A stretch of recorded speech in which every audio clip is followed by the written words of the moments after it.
Hi అండి. ఎలా ఉన్నారు అందరూ? ఆవకాయ రోజు ఎండుతున్నది కదా, చూడండి. ఇలా ఎండింది. గుడ్డ కట్టి ఎండబెట్టాను.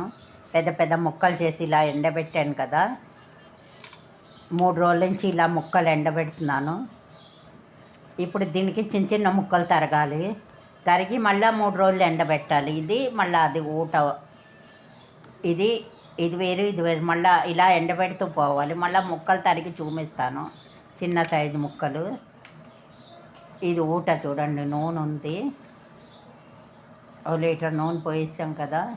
ఇక చూడండి, చిన్న చిన్న ముక్కలు తరిగాను. ఈ సైజు ముక్కలు కత్తిరితో కట్ చేశాను నేను ముక్కలు. ఇప్పుడు ఈ ముక్కలు 2-3 రోజులు శుభ్రంగా ఎండాలి, ఎక్కడ పచ్చి తడి లేకుండా.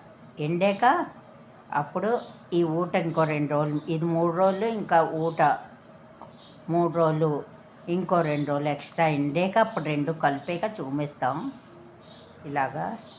ఇప్పుడైతే ఇది ఎండబెట్టాలి. 3 రోజులు ఎండబెట్టాక కలుపుతాను కదా, చూపిస్తాను. లైక్ సబ్స్క్రైబ్ తప్పకుండా చేయండి.